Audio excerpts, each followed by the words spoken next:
everyone, welcome to the channel YK Star Chemistry. Today we will discuss reaction of second order. तो हम second order reaction का rate constant, उसकी units, उसके example और half life के बारे में आज हम पढ़ेंगे। तो हम देखते हैं कि कोई जो रिएक्शन है सेकंड ऑर्डर की उसको हम लिख सकते हैं A plus B gives product. तो एक तो हमारे पास ये रिएक्शन हो सकती है, ठीक है। दूसरी हमारे पास क्या पॉसिबिलिटी है, अगर हम इस रिएक्शन का रेट ऑफ रिएक्शन लिखें तो क्या होगी, rate of reaction is equal to K into concentration of A into concentration of B. तो यहां पे ए की पावर 1 और बी की पावर 1, तो ऑर्डर कितना हो गया है, 2 हो गया। 1 प्लस 1 इज इक्वल टू 2, ठीक है।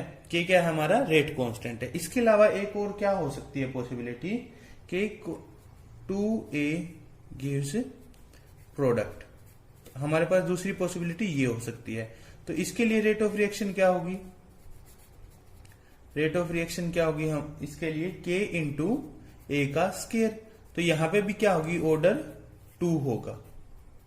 तो यहां पे हम देख रहे हैं कि हमारे पास दो पॉसिबिलिटी है रिएक्शन कि एक तो क्या हो जब आपके पास दो अलग अलग रिएक्टेंट, और दूसरा क्या है कि एक ही रिएक्टेंट हो और उसकी स्केयर की पावर पे डिपेंड करती हो रेट ऑफ रिएक्शन। तो उनको हम क्या बोलते हैं, सेकंड ऑर्डर रिएक्शन बोलेंगे।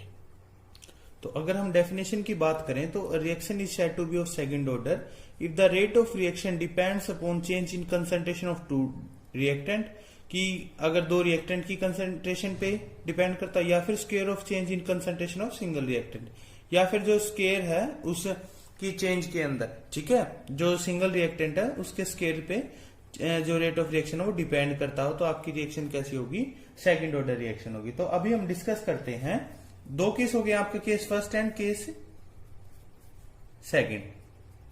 तो हम यहां पे केस जो है सेम वाला सेकंड केस है उसको हम डिस्कस करेंगे कि व्हेन द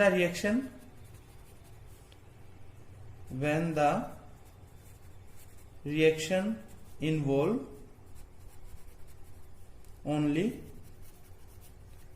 one reactant, कि जब आपके पास सिंगल रिएक्टेंट है।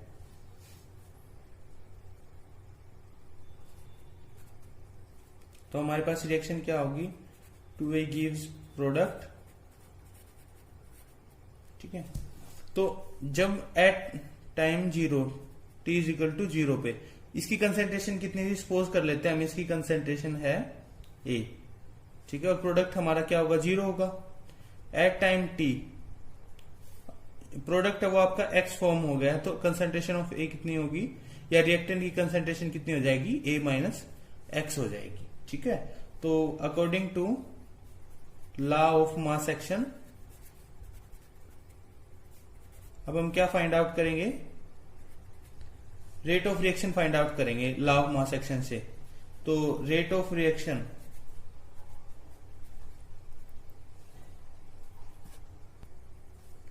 dx upon dt is directly proportional to concentration of A to the power 2।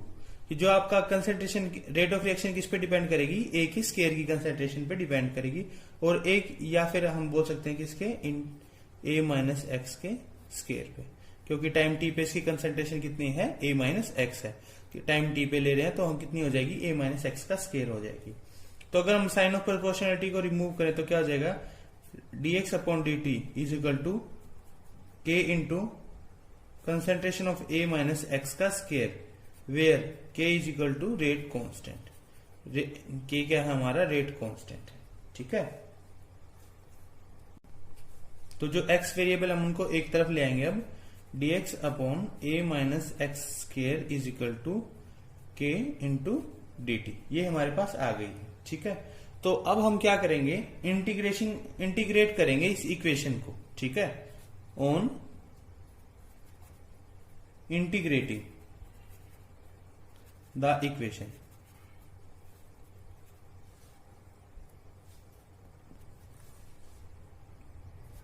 dx upon A minus x square integration, इसका क्या है, k इंटू डी टी।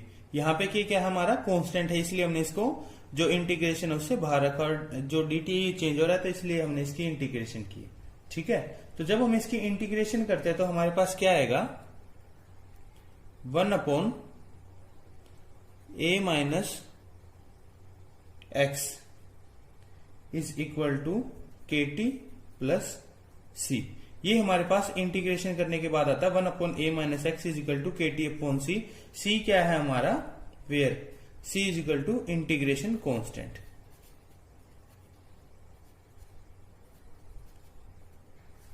तो ये हमारे पास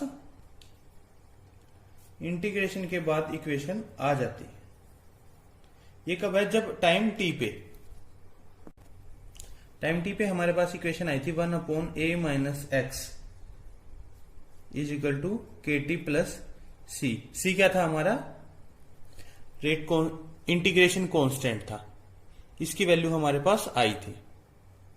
तो अब हम क्या करते हैं, व्हेन या टाइम 0 पे क्या होगा, at time is equal to t. कहने का मतलब जब आपकी रिएक्शन शुरू हुई थी तो उस दौरान एक्स कितना था, एक्स इज इक्वल टू 0, क्योंकि प्रोडक्ट की फॉर्मेशन हुई नहीं थी। ठीक है, तो जब हम इसको यहां पुट करते हैं टाइम 0 पे तो क्या हो जाएगा, 1 अपॉन एक्स की जगह क्या हो जाएगा, 0 हो जाएगा। तो 1 upon a is equal to k, या के तो के भी कैसा हो जाएगा आपका, 0 हो जाएगा, क्योंकि 0 इंटू के इज इक्वल टू 0 प्लस सी। तो यहां से जो आपका इंटीग्रेशन कांस्टेंट था सी, उसकी वैल्यू हमारे पास आ गई है, सी इज इक्वल टू 1 अपॉन ए। ये हमारे पास आ गई है। ठीक है, तो अब इसको हम इस इक्वेशन के अंदर पुट करते हैं। तो पुट करने के बाद क्या आएगा हमारे पास, इसको हम दे देते हैं इक्वेशन 1, इक्वेशन 2। ठीक है, तो putting value of c in equation 1। तो इक्वेशन 1 के अंदर जब हम इसकी वैल्यू को रखते हैं तो क्या आएगा हमारे पास, 1 upon A minus x is equal to k t plus 1 upon a. तो हम के टी को इस तरफ ले आते हैं, K T is equal to 1 upon A minus X minus 1 upon A, कि ये इस तरफ आ जाएगा तो माइनस का हो जाएगा हमारे पास। ठीक है, तो इसके बाद हमारे पास क्या आएगा, इसको आप ब्रैकेट में रख सकते हैं, के सोल्व करने पे हमारे पास आएगा k is equal to x upon A into A minus x. ये कैसे, इसका एलसीएम ले लिया हमने। ठीक है, तो ये क्या आया, जब हम एलसीएम लेते हैं तो हमारे पास आएगा ए माइनस एक्स। ये हमारे पास एलसीएम लेने के बाद आ जाएगा टी। तो ए से जब ब्रैकेट रिमूव करेंगे तो क्या आएगा हमारे पास, ए minus A plus x.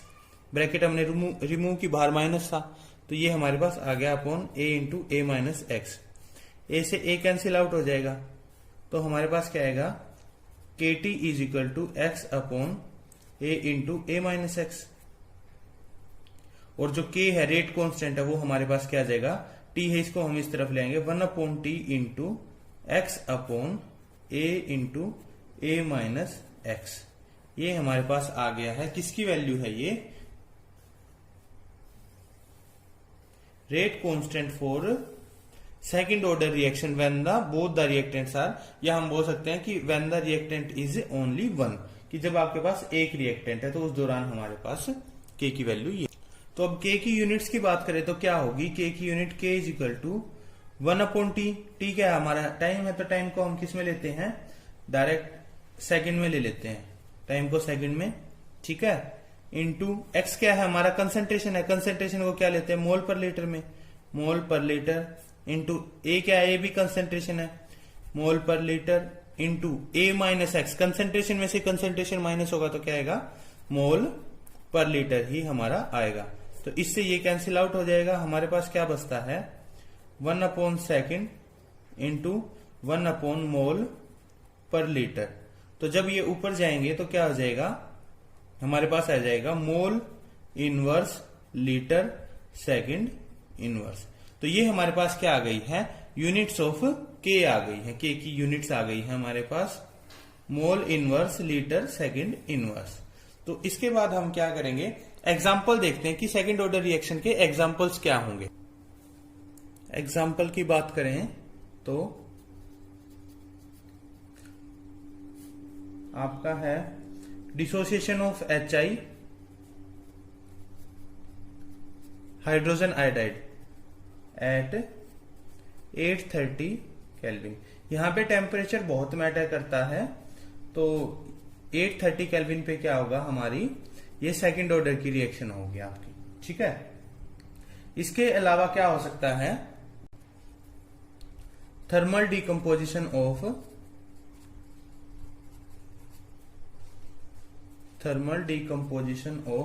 Acetaldehyde vapours at 791 kelvin. यहां पे टेम्परेचर बहुत मैटर करेगा, क्योंकि अगर जो टेम्परेचर चेंज हो गया तो जो रिएक्शन है वो कैसी हो जाएगी, 1.5 ऑर्डर की हो जाएगी, लेकिन 791 जो आपका टेम्परेचर है उस पर क्या होगी, आपकी सेकंड ऑर्डर रिएक्शन होगी। तो इसके बाद हम बात करते हैं, एग्जांपल्स हमने देख लिए, अब हम बात करते हैं हाफ लाइफ की। हाफ लाइफ क्या होगी,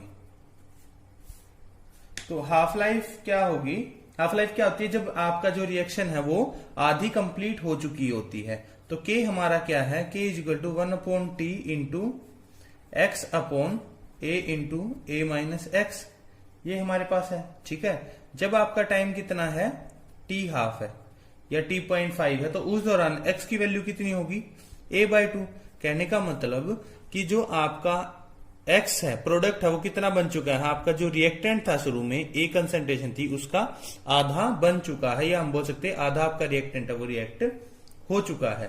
तो अब x की जगह हम A/2 रखेंगे तो इक्वेशन के अंदर, तो 1 और t की जगह क्या रखेंगे, T.5 लिख लेते हैं into A/2 upon A into A minus A/2। तो ये हमारे पास आएगा, ये किसके बराबर हो जाता है, 1/T half into A/2 upon A into A/2।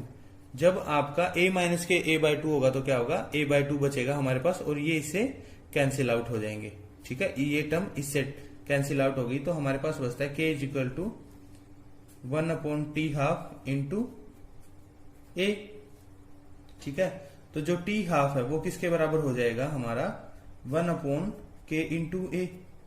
तो ये हमारे पास किसकी वैल्यू आ गई है, T हाफ की वैल्यू आ गई है, कि जो आपका T हाफ है वो किसके बराबर है, 1 rate constant into concentration of reactant के। या हम सिंपली बोल रहे हैं कि जो आपका T हाफ है is inversely proportional to concentration of, या इनिशियल कंसेंट्रेशन ऑफ रिएक्टेंट।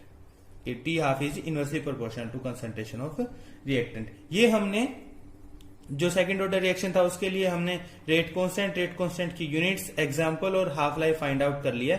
अब हम सेकंड केस है जो हमारा, जब आपके both the reactants are different, उसको हम नेक्स्ट वीडियो के अंदर डिस्कस करेंगे। अगर आपको वीडियो पसंद आए तो लाइक जरूर कीजिएगा। Thank you.